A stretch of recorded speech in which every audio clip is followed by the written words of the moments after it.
spoke to one of y'all's departments, I guess about a month ago, on planting and establishing trees. It's a very important component of any city on looking at beautifying your city, putting trees out in your city.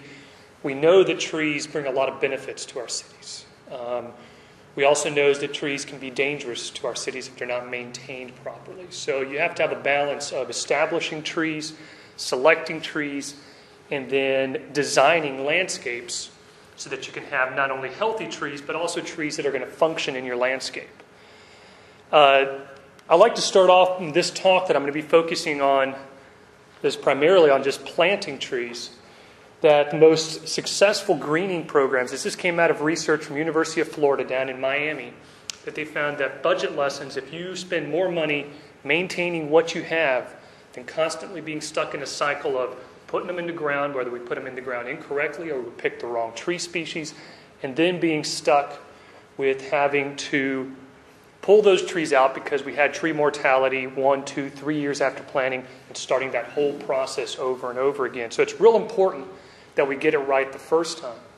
Something else I stress to people is the importance of getting it right the first time, not from the perspective of the money you spent, $80, $100, $200 buying that tree seedling, but there's also a time factor that we never get back. So when we're talking about a city tree or we're talking about a tree in our own landscape, if we select the wrong tree or we plant it incorrectly, and it normally takes trees 1 to 3 or 4 years for them to finally kind of decline and die. We lost that time. That is the time that we could have had a tree that could have been functioning in that landscape, that could have been growing into something and beginning to give us some of those benefits. We know there's tons of benefits from trees. We know they clean our air, they filter our water. We know that there's some research that's pointing to there's a lot of psychological benefits to trees. We know some research out of Chicago points towards trees being able to lead towards shorter hospital stays. Patients that can look out a window and see a green landscape get better faster. We know that we see children that regularly spend time outside in a green landscape have less cases of ADD. We have all these different things that kind of compile us to really want to put more trees in our communities to make our communities more livable. There's also some economics behind trees that we don't always realize, and I think this is a real important part for cities to be thinking about greening programs. There was some research that was done out of Washington, D.C. that found that people were willing to spend more money and spend more time in shopping districts that had trees in that area. And so they found that people actually purchased 12% more, and they valued the shops there and the opinions of those shop owners more. It's just a funny mind thing where people think about that street that's got beautiful trees on with those shops. They want to spend time there. It's beautiful, it's shaded, it's cooler than some hot, big parking lot area that's not going to attract you as much to that site. We also know that trees increase property values. When you get ready to sell your home, if you have large maturing trees in your landscape, depending on where you are in the country, that number can really fluctuate. Anywhere from 1% to 30% is how much it increased the value of your home. So it's important for us to not only think about planting new trees, but also dedicate dollars to maintaining the trees we have. Like I said before, this talk is going to focus on primarily planting trees and how to do that successfully in our landscape. And these are going to be the 10 steps we're going to run through. And the very first step is to look up. We have utilities in our landscapes. We all enjoy electricity, whether we want it for lights or we want it for cooling and heating our buildings. And we want to avoid conflicts with utility companies.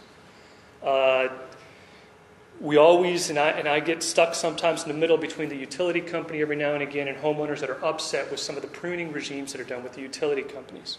Utility companies are increasingly moving towards making better pruning cuts and trying to understand tree biology, but there's only so much they can do when we make the wrong decision and plant the wrong trees underneath them.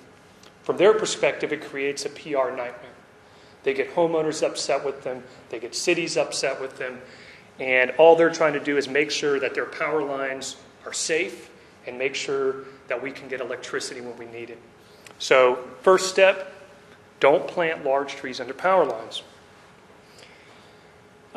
Then when we move into our tree planting, the first step towards a good successful tree planting is a wide, shallow hole. We normally want our hole to be 2 to 3 times the diameter of our root ball. So we don't want to get in a hurry and just plant if we have a 12-inch root ball, just dig a 12-inch hole. We instead want to make sure our holes are wide and are shallow. This is a very good image of what we're talking about.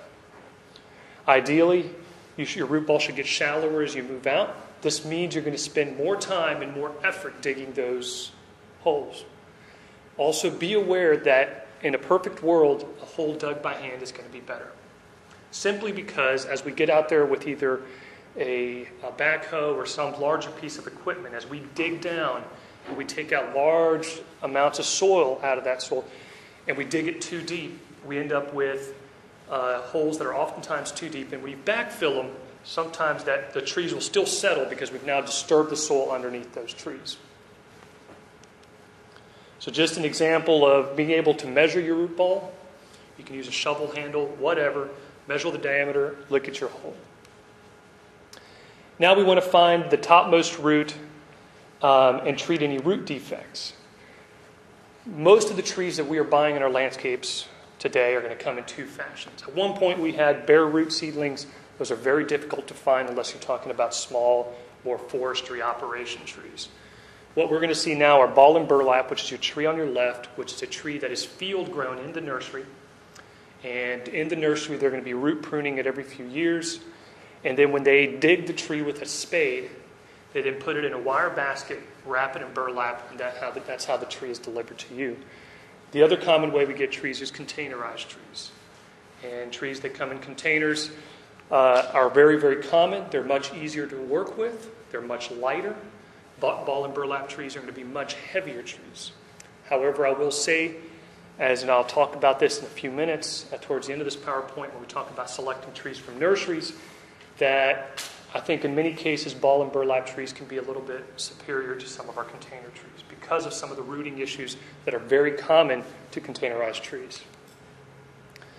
So finding the topmost root is a very important part to tree planting, something that is maybe overlooked. And what I mean by this is the top structural root on the tree.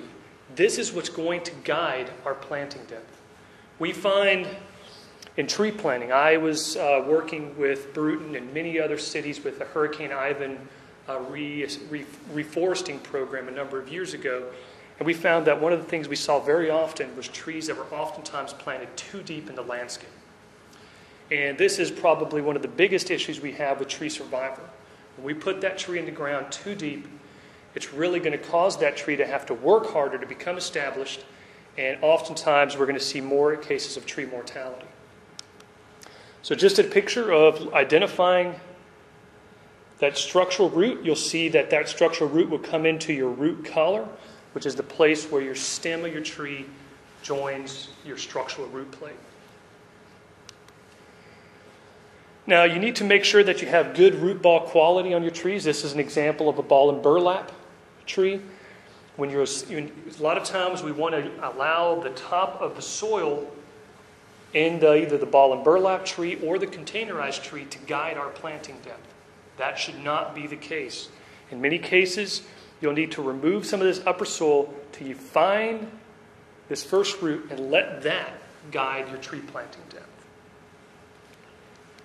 Same can be true for containerized trees. A lot of times they may be too deep in the container, so we need to remove some of that soil, or as much as possible, identify that first structural root and let that guide our planting depth. And I forgot to mention, sometimes we see this with ball and burlap trees. When they're dug and when we put the burlap, sometimes we see dirt and soil piled on top of that, so we have to remove that excess soil. At this time, we also want to treat any root defects.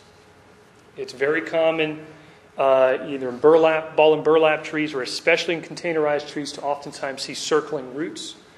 These circling roots will have 2 major issues for you.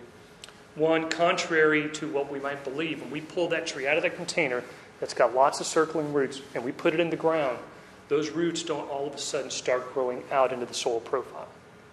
Instead, what you'll end up seeing is those roots will keep growing in a circular manner. And I've seen it a number of times when you can go out 3 years after planting, the tree has not performed well. It's not dead yet maybe, but it's just not healthy. It's chlorotic, yellow, there's some dead twigs, it hasn't grown an inch, you wonder what's going on. And you can grab those trees and you can pull on the stem of the tree, and when you see the shape of that container move in the ground, you know that you have a problem. In those cases, your best alternative is to remove that tree and start over. That was an issue that we had coming straight out of the nursery. And it's very difficult to correct those, especially 3 years into the process. And those trees will really never perform to their capacity. So just examples of some root defects we may see. We may see some kinked roots. These will become girdling roots. So as the tree matures and as it increases in diameter, these roots that are kinking around, twisting around, apart from allowing the tree, not allowing the tree to become established in the landscape, they can also girdle the tree over time. So think about just kind of closing that noose around the tree's neck and base of the tree. And over time, you'll see decay and you'll see the parts of the tree begin to die with this. So just an example of a tree that should never have been planted. This was a containerized tree that we got in one of our projects a number of years ago. Be aware of deals with trees. If somebody says, I got a great sale on trees, I got a great deal, I'll give them to you 50% off, be cautious. Because what happens is, nurseries sometimes, especially when with the this downturn in the economy we had a number of years ago, we saw nurseries could not move stock. So we saw a decline in housing, and as a result, there weren't as many landscape trees being put out. Nurseries got stuck with a lot of product that they weren't selling. So a lot of times they kept it another year in the same container, and the containers were now too small for those trees, and so we got some pretty severe cases of girdling roots in those trees. This tree will not survive in the landscape, or not for long. You also have to be aware that there could be circling roots on the inside of your root ball. These are not going to be visible. These are going to be impossible, or just about impossible to correct.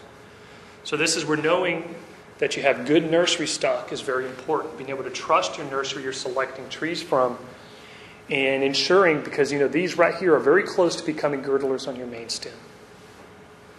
You couldn't see these. This tree right here has been washed. This was a tree grown in a container. They washed all the soil away. This was inside. You could not see these defects. This is an example of a tree that one of the grant recipients I had a number of years ago got on sale. And I can tell you right off the bat, looking at this tree, the diameter of this tree is too big for that pot. This was a 30-gallon pot. I'm seeing lots of little stems, sucker growth, growing off the bottom. This is epicormic branching. It's a sign of tree stress.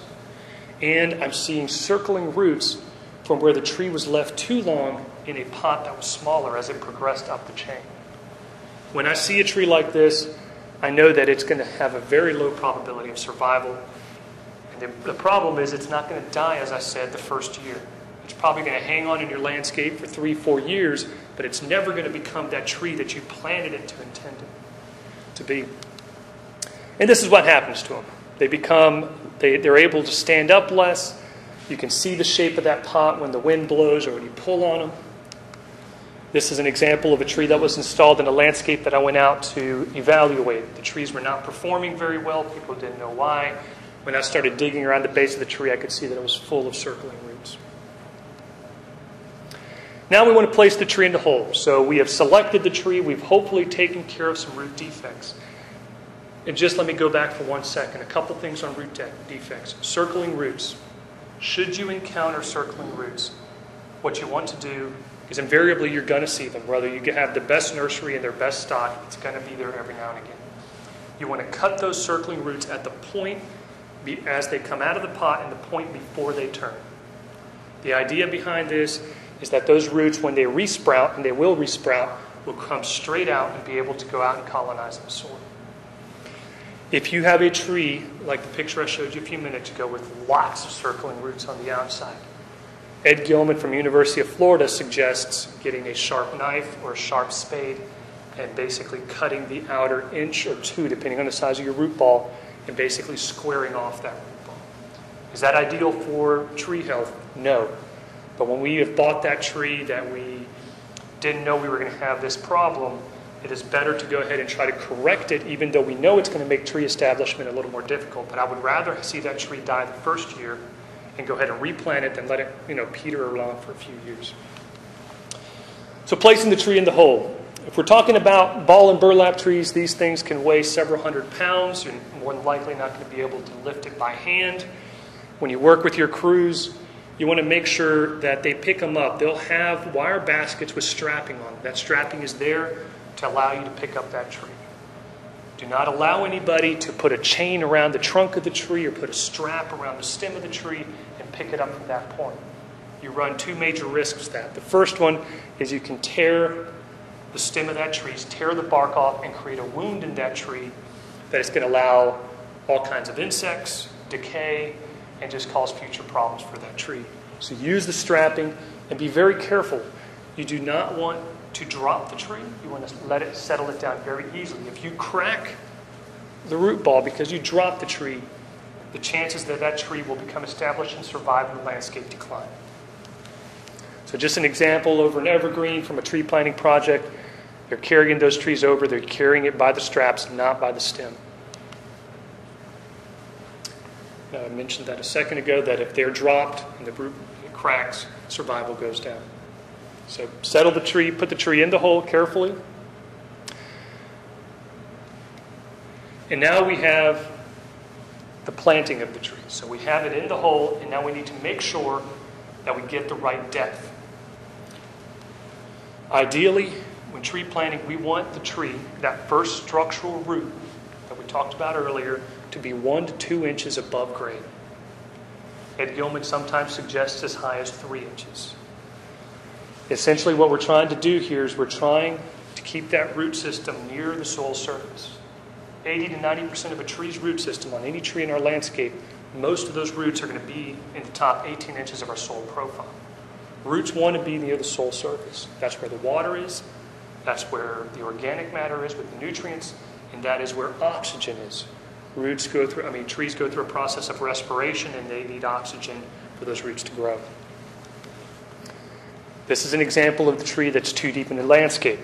Notice your first structural root. We put it in a hole. You can lay a shovel handle across the top. You notice that the root ball is too deep. When we plant trees too deep in the landscape, we see a few issues that occur. First, we'll see that those roots will actually try to grow back towards the soil surface. That is lost energy and time in the establishment process. A lot of times we see soil piled around the bark of the tree. This keeps that moist and wet, and we see issues with insects and decay entering the tree. This is an example of 2 trees that were planted too deep.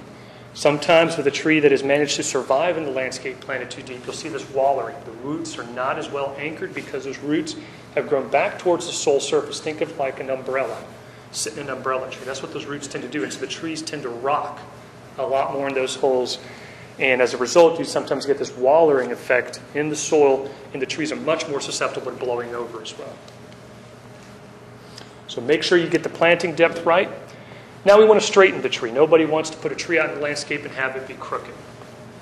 So before planting it, make sure you get out there and take a look at the tree from a couple different angles. Walk around the tree, make sure it is straight in the hole so that you don't look at it from one side, it looks fine, and you walk to the other side and notice it's leaning toward that one side.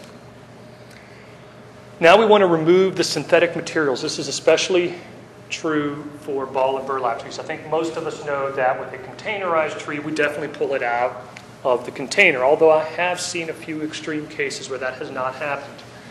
But I have seen many cases where the burlap is left on the tree. And the argument that is used many times is, well, this burlap is biodegradable. It'll decompose. And yes, there is some truth to that. However, sometimes it may not decompose fast enough to not interfere with root development.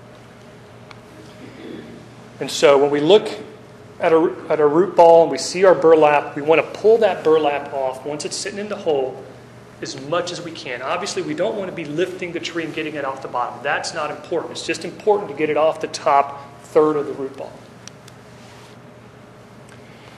And this is especially important if your burlap is synthetic because it will not decompose.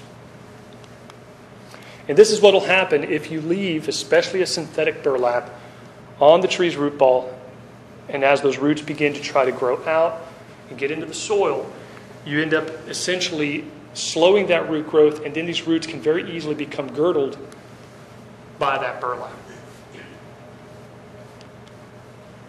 The wire basket. You do not have to remove the entire wire basket, except you do want to remove the top 2 rungs if possible. Just clip it, peel it back. You basically just don't want any wire there to interfere with your roots as they're growing out into the soil. You don't need to get it all off. These trees can weigh 200-300 pounds. You don't want to risk cracking your root ball, so just cut them and peel them back a good bit. This is what can happen if you don't. You get this wire basket that gets in there, and it can lead to some girdling issues. And as I've mentioned, the most unfortunate thing about these is not the lost value of the tree, but it's lost time. Now we want to backfill the hole. It's important to make sure our soil around the hole is loose. The idea for wide, shallow holes is that the roots have an uncompacted soil to move into. This is especially important if you're dealing with a soil with a high clay content. It's important that you have nice wide holes. I've seen some urban foresters up in the Birmingham area that deal with rockier clay soils. They'll actually get out there with a rototiller and they'll rototill, a few feet around the tree planting, making sure that soil is tilled and easier for those roots to get out to. We enlarge the hole in some cases, as I mentioned, and we moderately pack the soil down. We don't want to get in there and stomp it back into place.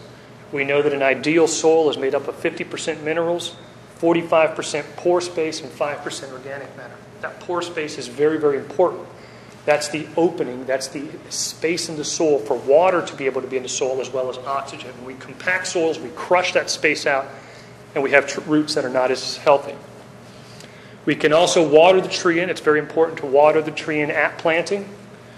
Put some water on it. That'll also make sure that you don't have any air gaps. If you are dealing with soil that is very clumpy or you've got some grass clops that have gotten caught in there, you want to break those up as much as possible. You want to avoid air pockets.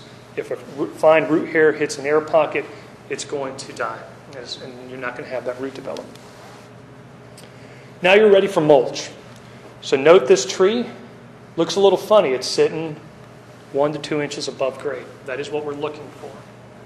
Don't let anybody tell you that you need to put that tree deep into the ground. Research has shown the shallower it sits, the faster it becomes established, and the faster it'll begin growing. Now we want to mulch the tree. Mulch, there's all kinds of different mulches that are out there. Basically, all we're trying to do with mulch is mimic the natural setting. Consider your forests. Consider where trees come from. What's on the forest floor? We see leaves, decomposing twigs, branches, all this stuff on the forest floor. It's a natural mulch. It's a natural cycle trees go through. When we come to the urban forest, what do trees experience? They see grass, they have concrete, they have compacted soils. We have all these things. By adding mulch to our landscape around our trees, we are adding organic matter. It also has the effect of moderating soil temperatures. It also has the effect of reducing some moisture loss from that soil. We're just mimicking nature with this. However, we don't want to get too carried away. Ideally, a mulch should only be 2 to 3 inches thick. We don't want to get out there and put 6 inches of mulch. If we put too much mulch, the mulch can actually become a hydrophobic layer, and we can get a limited amount of water that will actually get through. It'll trap that water, and it will never make it down to your soil. Mulching can look real good. And if people ask me, how far should you mulch? In a perfect world, we mulch all trees out to their drip line. I know that we do need to have grass in our landscapes. And so as much as possible is what I would say. There's no fast rule. On young trees that you're just planting, you probably want to mulch them to their drip line. As they mature, you can get that mulch diameter and bring it down a little bit. Another very important factor that mulch helps us with is it helps us control some of our grasses around the base of our trees. Because we all know that as we're mowing the landscapes and we have those trees out there, trees are an impediment to being able to mow the landscape quicker. So people are trying to get around the trees, and invariably when somebody's in a hurry, had a long day, they're tired, they get a little too close and they ding the side of that tree. We have to remember that trees don't heal, they seal. When we ding the side of a tree, that wound will be there for the rest of that tree's life. The tree will put on another growth rings and will try to seal over that wound, but until it's able to seal it, decay and rot are getting into that tree, and that's where we get insect problems, that's where we get decay issues, and if it's bad enough, those trees can snap at that point. And so another issue we have, if we don't hit it with the mower, is this is very unsightly. And so what tool do we bring out to take care of this? We bring out the string trimmer. And we know what the string trimmer does. As it hits the side of the trees, especially with thin bark trees, which most of our young trees are going to be, it's going to damage that cambium layer that is just right underneath the bark. Even if it doesn't even physically cut it, it'll bruise it over time, and it'll begin to rot away. And we're rotting the tree away at probably its most critical point, at the point where it meets the soil. So when the wind blows, the point of torque is right there at the soil, very likely to snap those trees off. Additionally, as you have your water and nutrients coming from your roots moving up the tree, if it gets bad enough, we can actually physically girdle that tree. So in review, when we think about our mulch, in a perfect world, we mulch our trees to the drip line, a layer of about 2 to 3 inches thick. And especially with newly planted trees, we do not want that mulch touching the side of the tree. Actually, some new research that just came out of Florida within the last 2 years has shown that in trees that you've just planted in the landscape, brand new trees, you actually do not want to put mulch over that root ball or that container you just put in the ground. You just want to dust a little bit of mulch on it, and as you move outside of that to the drip line, your mulch can get thicker. After the first year, you can put the root mulch over that root ball. The reason for this is they found that when we get rain events or when we start watering those trees, that mulch can sometimes act like a sponge and absorb all our water, and we don't get that water actually getting down to those roots sometimes. So it's real important to do that. We also want to avoid what we commonly call volcano mulching. This is going to be a very similar situation to putting trees too deep in the ground. And, I know it can look good, but the issue with it is that we have deep mulch, so especially on a newly planted tree, water's not getting to it. We may be limiting oxygen to get into those roots, and we're keeping the trunk of this tree constantly moist, wet, and we're going to have more incidences with decay and insect activity. Additionally, if you keep this for a significant amount of time, the tree is going to send opportunistic roots that'll start growing up into this, and they'll just kind of grow around in a circle, and they'll create their own noose down the road. They'll start creating girdling roots. If you see trees that have in a landscape this way, try to pull it back. Something else to note with this volcano mulching is it can happen to you naturally, especially in municipality setting. If we run that mower in such a way around the mulch so that it blows the mulch back up, it'll sometimes pile it up maybe over a year into this volcano. So you have to send somebody out there periodically to rake it back out. And I run into a lot of folks that don't like mulch and give me a hard time about mulch because they really like their grass, and I have to tell them that mulch doesn't have to look bad, and it's the closest thing we have to a silver bullet in the urban forest. This is the best thing we can do to our trees to ensure their health, to ensure faster establishment, and longevity in the landscape. After planting, it's good sometimes to add a Burma soil just around your root ball, just on the outside of your root ball. And really the only function for this is to hold water in when you're irrigating those trees. So when we get out there and we irrigate those trees, and maybe we're in a hurry, and we start putting water down, and the water runs off into the grass, runs down into the ditch, you're not watering that tree. And so the berm can help hold that water in place so that it can go into the soil. Now we want to stake the tree only if needed.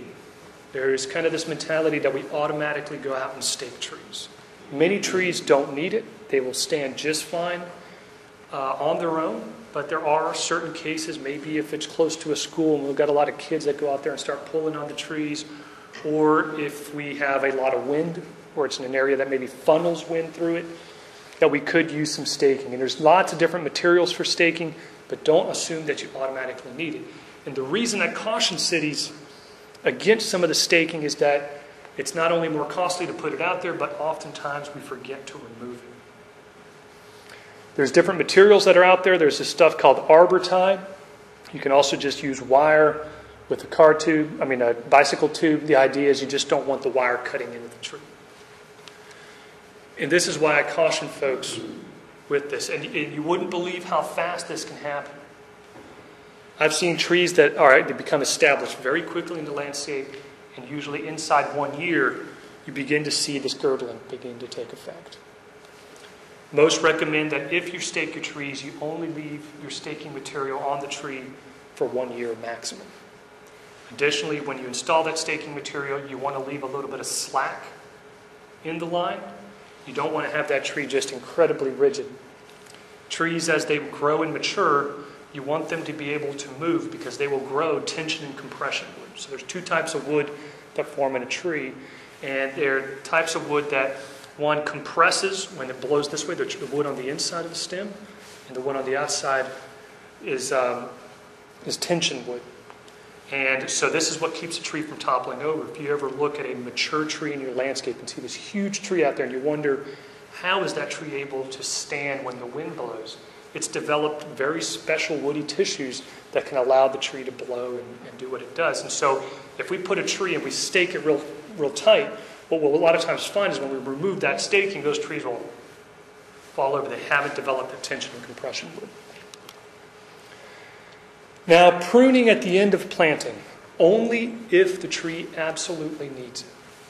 And we can give a whole talk at some other time on tree pruning. But at this time, right after planting, you really only want to remove any broken limbs that are on the tree. You really don't want to do much structural pruning. We do want a good structure. Hopefully we've selected trees out of the nursery with good structure. We'll talk about that here in a second. And, we do not want to prune to try to compensate for root loss. There was this idea that was put out there that, when we plant trees, we basically top them out. We cut all their leaves off because there's not as many roots. We have to remember that the leaves are the sugar factories in the tree. That is where photosynthesis is occurring. And so the more leaves we have on that tree, the more sugars we can produce, and the faster that tree is going to be able to grow new roots. When we start cutting those leaves out of the tree, we're not getting as much sugar, so we've slowed the whole process down. So if we see some structural issues, some forked trees that we don't want, maybe a funny looking branch, give the tree a year. It's not going to grow that much the first year. Come back on year 2 once that tree's better established and take care of some of those issues. Fertilizing at planting, not necessary. Don't get out there and start fertilizing that tree. A lot of times fertilizer, especially putting down lots of nitrogen, is going to force growth, especially on the above ground portion up in our canopy. And we don't have a big enough root system to be able to sustain tons of growth. So we want to let the tree naturally become adapted to its soil type. After year 1, you can come in, soil test, and consider what type of fertilizer you might need. Now, we have this idea of tree establishment. And this is where I see a lot of cities get in trouble. A lot of times it's easy to get the grant money to plant trees. Everybody's excited about the new trees you're putting out in your community. But once that excitement wears off and the trees have been put out there, then the burden seems to shift to maybe some of the maintenance guys that are out there. And this is our establishment period, and we forget to water those trees, we forget to maintain those trees, and we see high incidences of tree mortality. In some of the grant programs I managed over the years, I would see some communities with tree mortality as high as 50 to 60% because of not enough maintenance to our trees. And so it's important to understand how long we need to baby those trees along, how long we need to maintain them to ensure that they become established in our landscape where they can take care of themselves. There's a couple basic rules of thumb out there, and a good one I'd like to point out is that it's about 4 to 6 months per caliper inch. Caliper inch is measured 6 inches above the soil surface. And so what's important to realize about this with tree establishment is that we need to be aware of that when we go out to a nursery and we buy larger tree stock and we put it into our landscape, we are committing to a much larger process of tree maintenance to ensure that that tree becomes established. So I encourage most cities to only consider buying trees in the 2 to 3 inch caliper class. They're much easier to get established. You can usually do it within one growing season. But I've seen folks that go out and buy that big 6-inch tree, 5-inch tree because they want that instant bang on their landscape. The problem is maybe we water it the first year, but that tree may need 2 to 3 years of maintenance to become established. And if we forget to do it, the water goes out for a few weeks one year, we can see those trees decline and die pretty quickly. A few things to think about when we talk about establishment. These are, in this column, you'll see what encourages growth. Very top of the list, you're going to see loose soil. Remember, we need airspace. We don't want compacted soils as possible. That's where we want to make our holes as wide and shallow and loosen the soil around them. We want proper irrigation. We want to make sure we're irrigating that tree regularly. And I'll talk about irrigation here in a second. Mulch, at least 8 feet around the planting hole.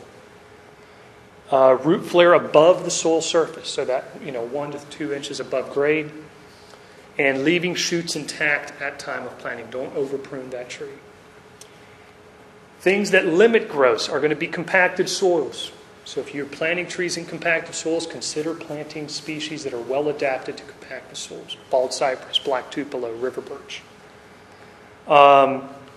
Little to no irrigation is going to limit growth, not watering it. Grass and weeds around the trunk. You wouldn't believe how much nutrients and water grass can absorb away from that tree and compete with that tree, especially during establishment. Planting trees too deeply and pruning the tree at planting. Now here's where kind of some of these products come that folks may try to sell you. And research is showing that we cannot see a real benefit. Does it mean there's no benefit?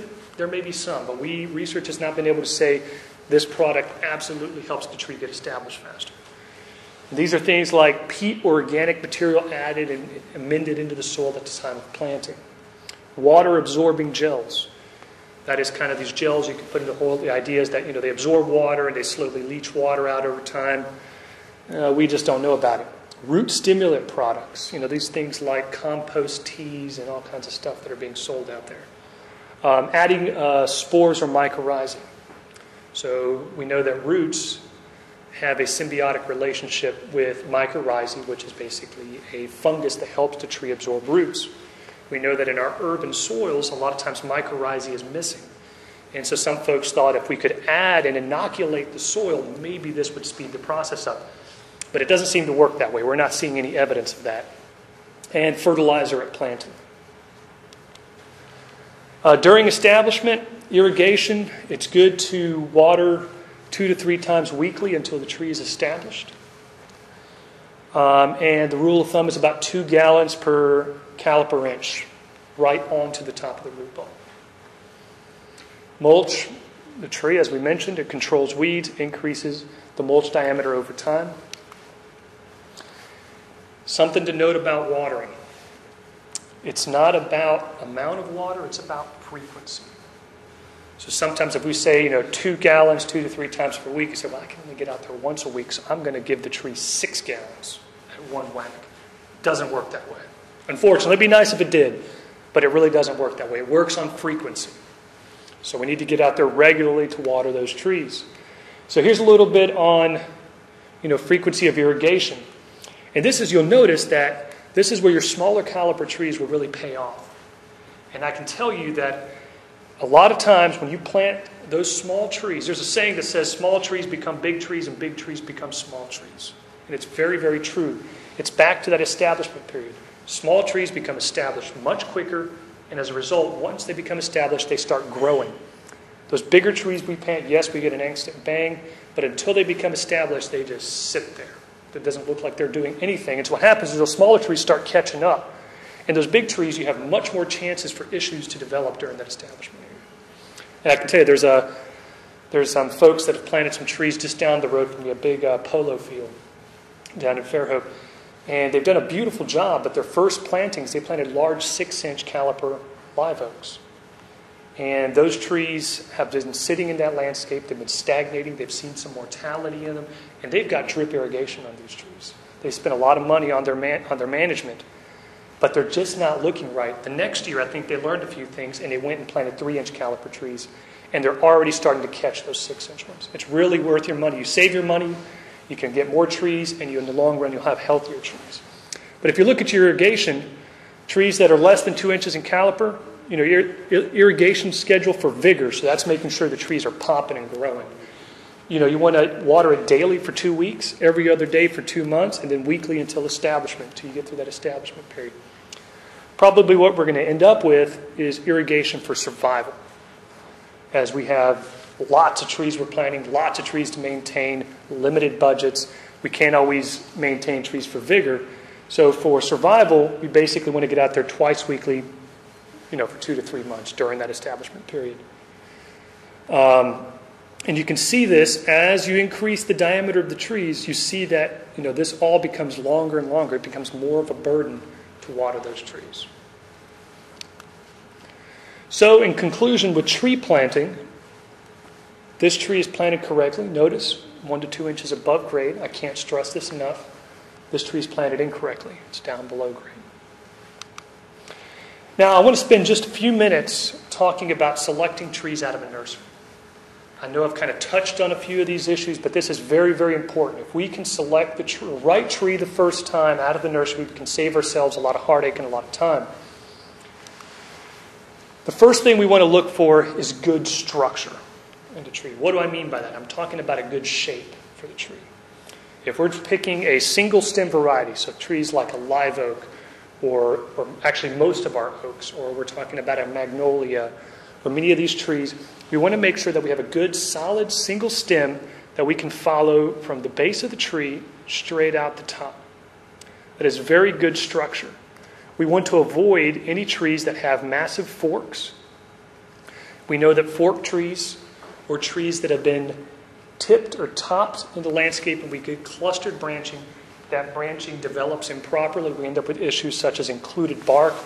As that tree grows, that tree looks like it's growing together, those forks, but actually they're just pushing against each other. We get bark that every year puts a new layer in between there, and eventually moisture gets trapped in there. We get rot and decay.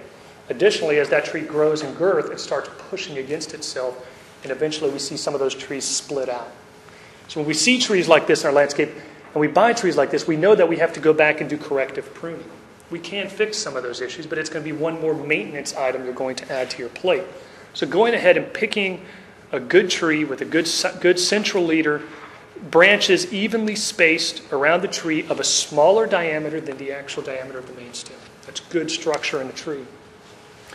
The advantages of selecting good quality stock is higher survival post-planting. Your trees are going to have greater longevity. If we don't have a lot of those branching problems for trees to split and break apart, they're going to live longer. We'll reduce the period of time needed for establishment, and we'll reduce the likelihood of failure. There's a lot of issues with root ball diameter. We need to make sure that we get the right diameter root ball or the right size container for the tree we're trying to select. And there's some tables, and I'll talk about those in a minute, to look at. We also want to make sure that we're not getting trees that have been planted too deeply, either coming out of the ball and burlap or out of the containerized nursery. It's just a sign of poor management. So we want to make sure that that those structural roots are at least close to the surface. And I have seen trees out of nurseries come 6-7 inches too deep in the pot. So just be aware of that when you're going out there and you're selecting trees for a planting project. Make sure you're getting good stock. Watch out for those circling roots. If you're a city and you're going to be buying 50, 100 trees, it's probably not unreasonable to ask the nursery to pull 1 or 2 trees out of the pot so that you can look at that root system. You know, probably if you're a homeowner and you're buying 1 tree, that is going to be unreasonable. But if you're buying a lot of trees, you know, it's something that you ought to look at. You're buying the entire tree. So go the roots, so goes the tree. We have to remember that little saying. Because, you know, these kinked roots are going to give us a lot of those issues we talked about earlier. So this is not too bad of an issue. We're starting to get root-bound trees. The roots you want to be concerned about are roots probably as big as your pinky or larger. We start seeing a lot of those around the tree. I would encourage you to look for another nursery, or maybe, you know, look at some of their other species and see if all their trees are that way. Because if you're seeing lots of circling roots on the outside, the question you have to ask yourself is, was it left in the pot too long when it was in a smaller pot? Do I have circling roots on the inside? If you have too many of those circling roots, like I mentioned before, you cut the edge of those off. Cut the outer 1 to 2 inches to get rid of those circling roots. Something else to look for, especially with any of your containerized trees or your ball and burlap trees. When you're selecting those trees from the nursery, grab the stem of that tree and pull it back and forth. That stem should not move independently of the root ball. When you pull on that, the whole root ball should move. The whole container should almost lift off the ground. Well, I guess it depends on how big the container is. But if you see that tree all of a sudden wallowing around inside there, or wallowing inside the root ball, it tells you there may be root decay. It tells you there's probably broken roots down inside of there, and it's not going to be a good tree. There's some standards that are out there, and I really won't spend a lot of time on these, but you can get copies of these. I believe I have a publication for you today that has those standards in it, just to help you guide, you know, your trunk diameter to what root ball, whether you're talking about a ball and burlap tree or we're talking about a containerized tree. Sometimes it won't be perfect, but getting close is important. You want to avoid these type situations. A tree is very, very large for its container, and you will see trees, and somebody say, I got a deal for you. Tree looks great. What you have to remember is a nursery is going to have that tree on drip irrigation, dripping water every single day with some fertilizers. They can keep a tree in that pot looking great for a very long time. But when we put them in the landscape and they have to fend for themselves, that's when our issues come out. Back to our, you know, trunk structure. You know, this is what we're looking for right here, the best quality, strong central leader. We want to avoid a lot of these guys out here. Other things you want to look for, you want to avoid getting trees with any sort of trunk injury. You want to be careful of tree wrap. You see lots of trees with tree wrap. You want to maybe look underneath that wrap. Make sure it's not hiding a previous injury. Make sure you don't have maybe some sort of insect activity going underneath that. Just be aware that you should be looking underneath that. You also want to, don't have a picture of it. You also want to look for previous pruning cuts. You want to make sure that the tree doesn't have lots of flush cuts. You want to make sure that when they prune those nursery trees, they prune them correctly. Look at their canopies. The canopies on the tree should be representative of what a healthy tree looks like. They should be a nice green. If you're buying a river birch, go out and take a look at river birches. Get an idea of what a healthy canopy on a river birch looks like, the color. So when you go to your nursery, you want to make sure it's a nice deep green. If it's looking a little yellow, a little off color, if it's looking patchy, that is probably not a sign of a good tree.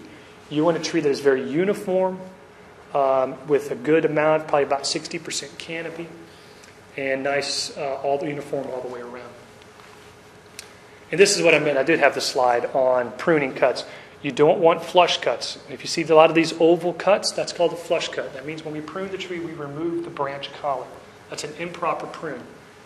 It just kind of should make an alarm bell go off that maybe that nursery that you're considering buying from does not have good practices, and you should maybe look and find another nursery.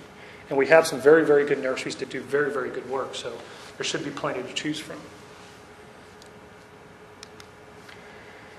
And this is an example right here of a good quality field-grown tree. This is going to be a ball and burlap tree, good strong central leader, nice branching, good uniform color, not patchy. This is the kind of tree we're looking for. A lot of these slides I spoke to you today came from research and from Dr. Ed Gilman at the University of Florida. And I would encourage you all to look at some of their websites as well as some of our publications at the Alabama Cooperative Extension System. I have a publication for you today that has a lot of these standards we just talked about, as well as having a list of trees that are very good for wind resilience. University of Florida did some very, very good research from the mid-90s through the early 2000s looking at what trees survive hurricanes and which trees don't. So they would go into a community right after a hurricane, send teams out, and they'd evaluate trees. And based on those evaluations, they started developing lists of trees that we know are more tolerant to wind than other species. And so when we think about planting trees, we don't want to make mistakes that have been made in the past. We want to go beyond that and start thinking about putting trees that are going to be able to withstand high winds and start putting those trees in our landscapes. Any questions? That's all I have for you all today. What about, you talking about flush cutting and, I had the picture of the flush cutting and the collar. Yes, sir. I'm not real sure. What is that, right there, how's the best way to do? So a perfect example of this, and I'll stay right here, so the cameras, but many species of trees, especially young trees, are going to have what we call a branch collar. So a branch collar is a specialized woody tissue that is made up of basically 2 layers of woody tissue that grow every year.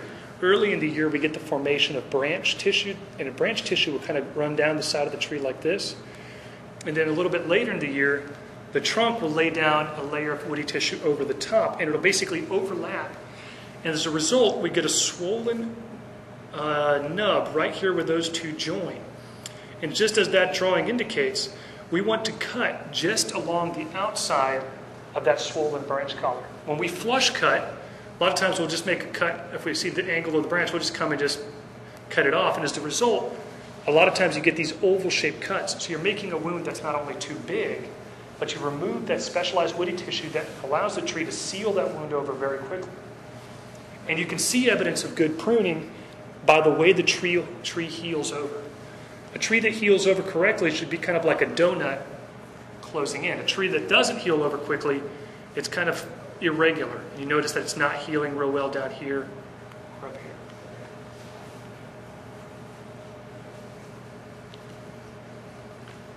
Any other questions, comments? Thank you all very much.